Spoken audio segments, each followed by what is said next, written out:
Tahun 2022 bakal melabuhkan tirainya pelbagai berita hangat dan mengejutkan yang berlaku sepanjang tahun ini. Ikuti beberapa peristiwa menggemparkan negara sehingga rakyat Malaysia tidak senang duduk. Ratusan berhimpun bagi protes #Tangkap Azam Baki di LRT Bangsa bagi menuntut Ketua Pesuruhjaya SPRM Azam Baki letak jawatan. Ini selepas urus niaga membabitkan saham Azam mendapat perhatian umum setelah beliau dituduh membeli berjuta-juta saham dan waran dalam syarikat senaraian awam. Bagaimanapun beliau menjelaskan bahawa saham itu dibeli oleh adiknya Nasir Baki dengan menggunakan akaun dagangannya. Penjelasan itu tidak dapat membendung kritikan terhadapnya. Berita bekas Perdana Menteri Dr. Mahathir Mohamad dimasukkan ke Institut Jantung Negara pada hari yang sama telah menenggelamkan berita himpunan tangkap Azam Baki. Terdapat desas-desus Dr. Mahathir berada dalam keadaan yang tenat kerana beliau dirawat di unit rawatan koronari CCU. Bagaimanapun, lebih kurang seminggu kemudian dia dibenarkan pulang dan kini beliau kembali aktif seperti sedia kala. Berikutan kekalahan berturut-turut Pakatan Harapan PH sewaktu pilihan raya negeri, Rafizi Ramli mengumumkan bertanding timbalan Presiden PKR. Menurutnya, keputusan kembali ke politik adalah demi menyelamatkan Parti Reformasi itu. Merebut jawatan itu dengan Saifuddin Nasution, Rafizi berjaya menawan jawatan itu ketika pemilihan keadilan. Ekoran dipecat daripada jawatan Majlis Kerja Tertinggi MKT UMNO. Tajuddin Abdul Rahman bertindak mengadakan sidang media untuk memecahkan tembelang UMNO. Pelbagai pendedahan dibuatnya sekaligus menjejaskan reputasi Presiden parti itu, Ahmad Zahid Hamidi. Lebih mengejutkan, Tajuddin turut mendedahkan ada SD dalam kalangan ahli Parlimen UMNO untuk menyokong Anwar Ibrahim menjadi Perdana Menteri.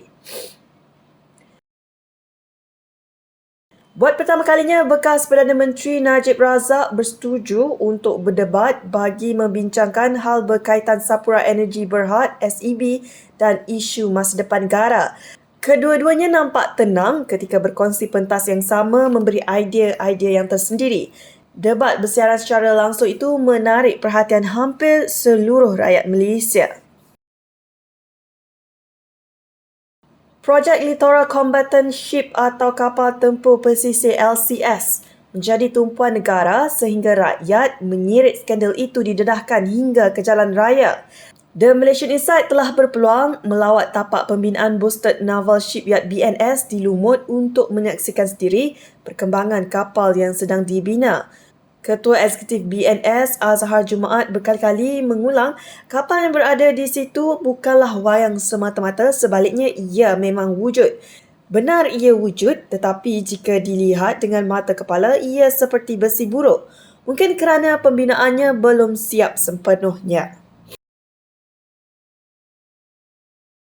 Mahkamah Persekutuan telah mengekalkan sabitan dan hukuman penjara 12 tahun serta denda RM210 juta yang dihadapi bekas Perdana Menteri Najib Razak dalam kes penyelewengan dana RM42 juta milik SRC International Sdn Bhd.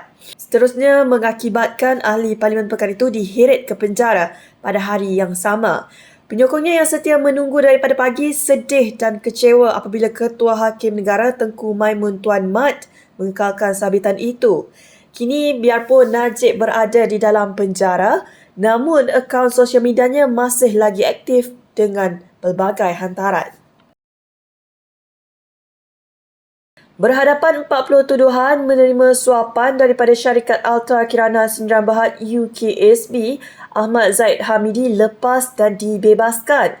Ini selepas Hakim Mahkamah Tinggi Muhammad Yazid Mustafa memerintahkan Presiden UMNO itu dibebaskan daripada semua tuduhan utama dan tuduhan pilihan mengikut Seksyen 16-A-B Akta Suruhanjaya Pencegahan Rasuah Malaysia SPRM 2009 Seksyen 165 Kanun Keseksaan.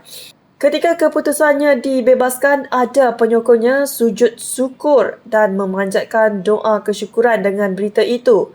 Sebaik saja keluar daripada perkarangan Mahkamah Tinggi Shah Alam, Zahid disambut oleh puluhan penyokong dengan pulut kuning sebagai tanda kesyukuran.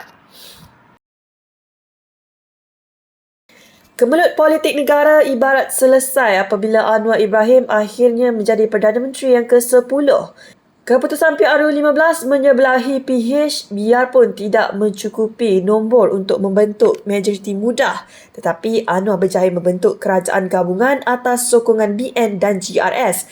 Sekaligus buat pertama kali, negara dapat melihat BN dan PH bekerjasama dalam kerajaan perpaduan.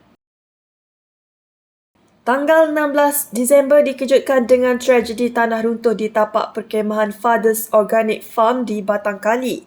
31 nyawa daripada 92 diragut akibat kejadian itu dengan misi mencari dan menyelamat selesai pada hari ke-9 apabila mayat mangsa terakhir dijumpai. Ia juga merupakan kejadian kedua terbesar melibatkan jumlah mangsa maut selepas runtuhan kondominium Highland Tower pada 1992 yang mengorbankan 48 nyawa.